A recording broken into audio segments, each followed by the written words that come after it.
right before you start your build, you've got to decide which version of the seaplane you're going to build. And there are 3 versions to suit your flying styles. You've got the ultra lightweight version, which gives you greater endurance at the sacrifice of some strength, I suppose. There's the strong all-purpose, which is kind of a compromise between the first version and the next version, which is super strong for speed. Now the differences seem pretty minimal, actually. All of them use one of these full-length carbon flat, the flat carbon spars, or a couple of those, I'm not sure.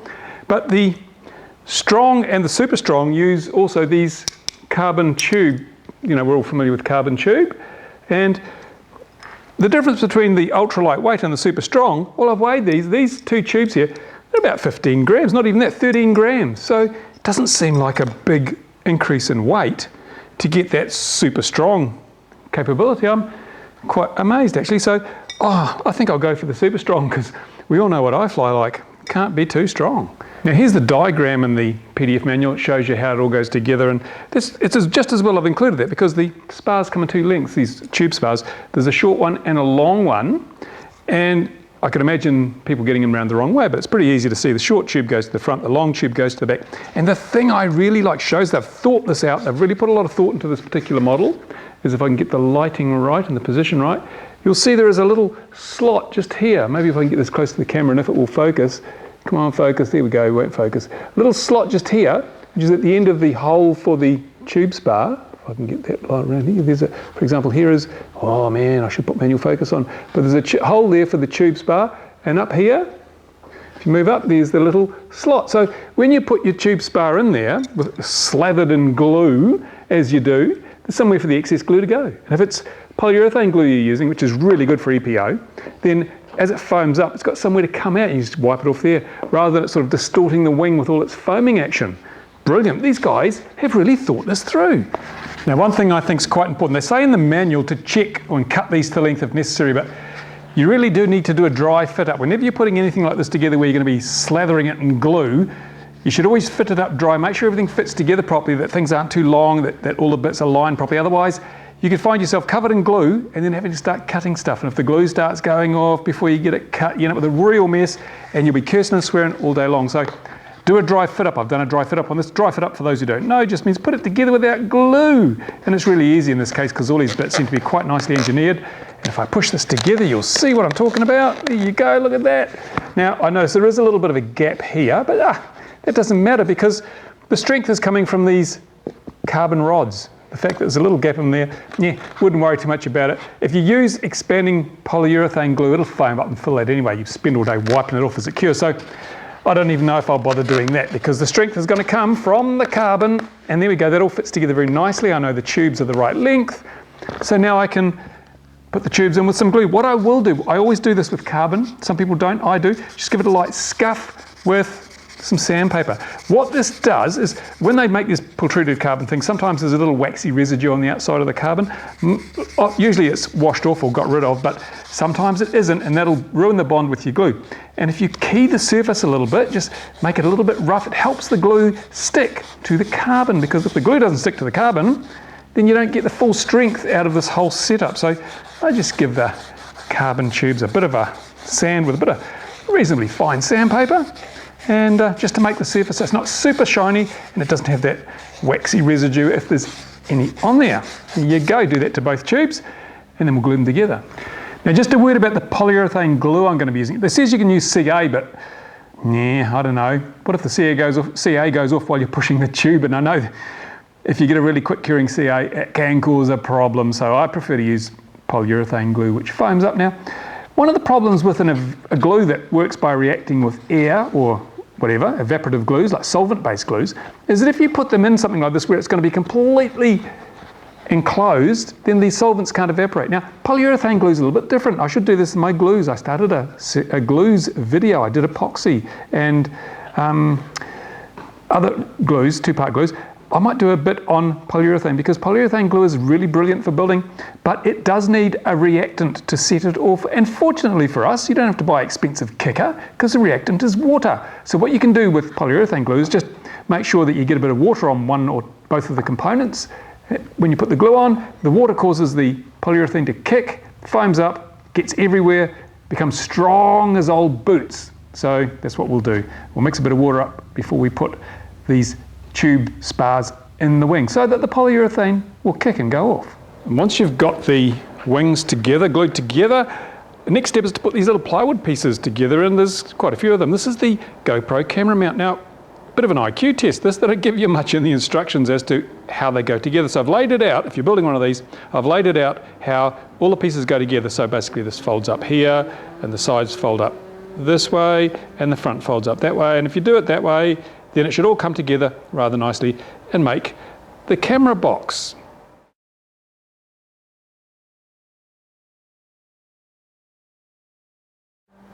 Something like that. There you go, the little GoPro camera box. And of course this goes in the nose of the craft. Here's the craft here. This actually slots in the nose there like that. Now if you're not using a GoPro, I don't know what you do. And I'm not going to be using a GoPro. I can't afford one of those expensive cameras. So I've got a choice of the Horizon HD version 2 or 3 or whatever it is, or the new Boss Cam that Security Camera 2000 sent me. Now the Boss Cam, unfortunately with the tilt swivel thing, it's just too big. There's no way that is going to fit in the front of this model. It's too big and way too heavy. So yeah, I'm just going to have to make up my own little mount for the Boss Cam so I can sit it in the front. Don't know what it's going to do to the CG, we'll have to find out. But there are some more plywood pieces that need to go together as well. And that's the motor mount, because that's really the next step. I jumped ahead with the camera mount, but there are all these bits of plywood here and little bits of balsa, and that's another little jigsaw, little IQ puzzle. But this is a really simple one, because basically it just goes like this. You can see these sides go on here, and this one goes on here, like so, and it's all laser cut. All fits very nicely, there's no problems with that, no issues at all. Very nicely laser cut. And then you've got two little bits of balsa, little triangle stock things, reinforced in the corners, like so. Here you go, another one there. And this is a spare, because I was wondering, where on earth does this go? But they tell you in the instructions, it's a spare for when you break that motor mount. Because if you fly like you should, then you're going to break it. And if you don't break it, you're not flying hard enough. So there you go. And of course the motor mount goes into the back of the model. Let me swing the model around. It fits into the back here. Oops, here goes my kicker.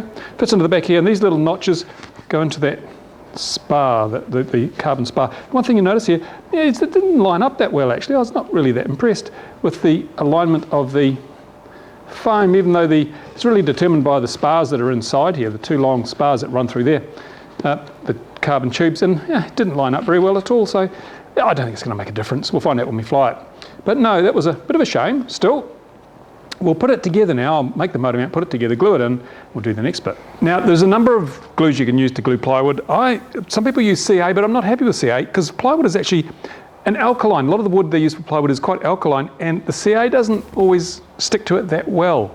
And even with laser cutting, there's often little gaps, and CA doesn't fill gaps. Even medium CA is not that bloody good.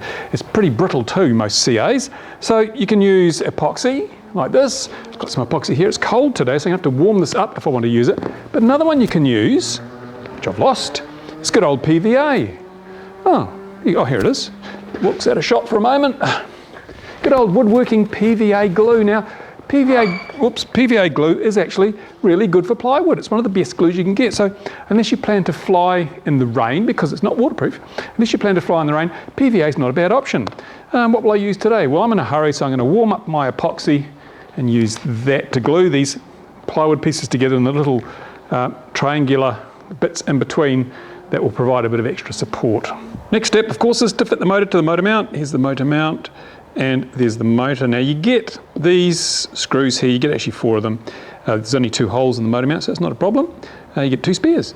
What you don't get is these washers. And I think it's really a good idea when you're screwing into ply, even hard ply, to have washers on the back, just under the screw head there to spread the load out. And of course you will also need some Loctite, blue Loctite preferably, so the screws don't vibrate loose, because once that's installed on the plane, it's much harder to get at those screws to tighten them up or change the motor. And just a little tip, don't try and put both screws in at once with Loctite. Get one in so that it's lined up. Then you can do the other one. You put a bit of Loctite on the ends of the threads of the other one and stick it in.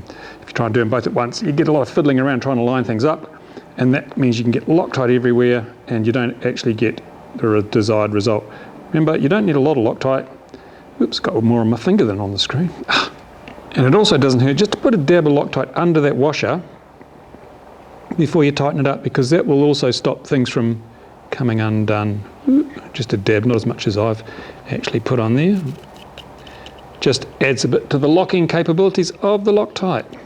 Now, of course, you can back off the other one and do that because the motor's all lined up, ready to go. Once you've done that, of course, make sure the motor still turns. Nothing worse than gluing your motor up. There you go, and that's actually the motor that comes with the kit if you buy it with the motor. It's a Team Blacksheep motor. Really small, but I mean, you don't need a lot of power on a small model like this. And now, of course, the mount just goes into the back of the plane. After you cut out the extra foam between those slots, slides in there like that, and the little notch goes in the spar that's underneath, that little carbon spar, little notch, and the plywood fits on there, and you line it up, and she's all good to go. So this is the bit of electronics that they call the core. This little circuit board here, you can see by the size of my finger, it's quite a small board.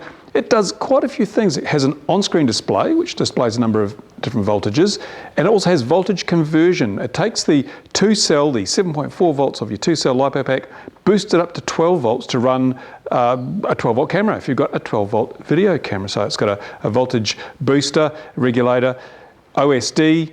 It also handles the output from the current sensor, so it gives you your current flow on your OSD. It's got facility for you to add your RSSI inputs down here for, I think probably says it on the other side, there we go, RSSI and ground.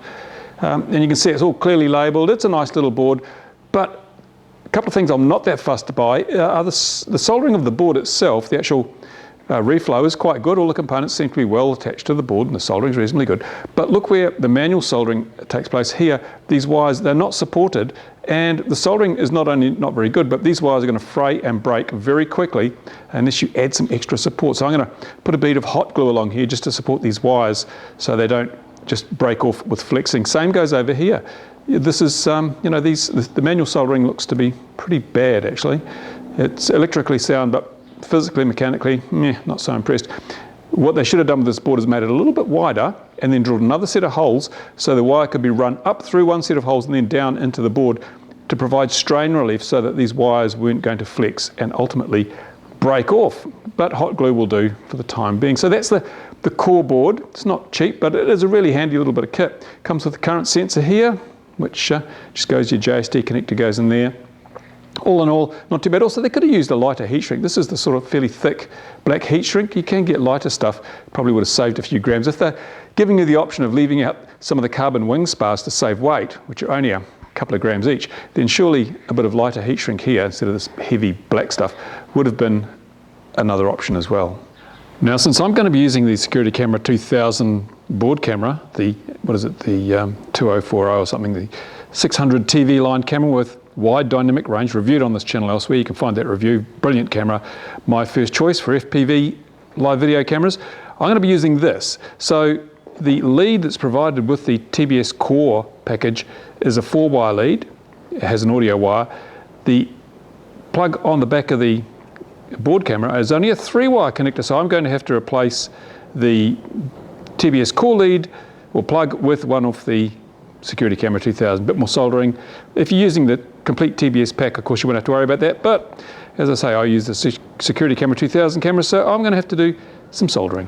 Well, I've had a very frustrating few hours this morning trying to get this all sorted. Now, I showed you the wiring wasn't that flash on that core board, and I've just spent some time trying to find out why the video was so crappy. Now, they sent me this lovely 200 milliwatt 5.8 gigahertz video transmitter there. That's fine, uses the same modules I use in my backpack, should have been all good as gold, but no, that one's a dud. It simply has totally corrupt video, spews all over the band. It's terrible. I tried a couple of different antennas. It wasn't the antennas, of course. So yeah, unfortunately, every now and then, doesn't matter how good you are at making stuff, you make a dud, and I'm afraid that one was a dud, and it really gave me a bum steer for a while. I had to undo the heat shrink I'd already put on the core module because I'd expected it to work, and I've had to make some changes. And here are the changes I've had to make. Now, what I've done is I've actually ended up putting one of my own backpack boards in where the TBS system was to go. This works perfectly fine, works great, wonderful. And I'm sure this would have worked too if the module, I think the module in this one's crooked. So it would have been just fine and dandy, but I've had to use my own one there with the circularly polarized antenna, still only 200 milliwatt, 5.8 gig, that's fine. Now there is a current sensor, and I had to actually make a little bit more of a hole in the foam to get the current sensor in there. I've got the core module in there. We've got the servos set up there with the linkages. My board camera is down here. Again, this is a bare board camera. It doesn't have an enclosure on it, so you have to be really careful, because if you're pushing this in too hard, you might pop bits off the board. So I've had to do a bit of sculpting to get that board camera in there for the live FPV feed. As you can see, I've still got a little work to do, but that's coming along nicely. Now, one of the good things, as I mentioned before, is that they provide you with the offcuts, the bits that, you know, the bits, the male parts that go in where they've cut bits out. So as I did with the video antenna here, see, I've put a piece back in there. There was actually a piece out here. I took that piece out of the male bits they give you, stuck it back in there, and I've stuck the bits back in the front where the GoPro is supposed to go, because I don't have a GoPro, so I'm going to use probably the Boss Cam, and I'll just carve this foam out so the Boss Cam will fit in there nicely. But pretty much, I've got to put the ESC, tape that down, and connect the wires up to the motor. Apart from that, we're pretty much done. So here it is, the Team Blacksheep Caipirinha, or whatever it's called. I give up trying to pronounce it. The seaplane from Team Blacksheep, and it's built. It's almost built. I've still got to put some tape over these cableways and over the hole here where the receiver fits, and over here where the video transmitter's fitting.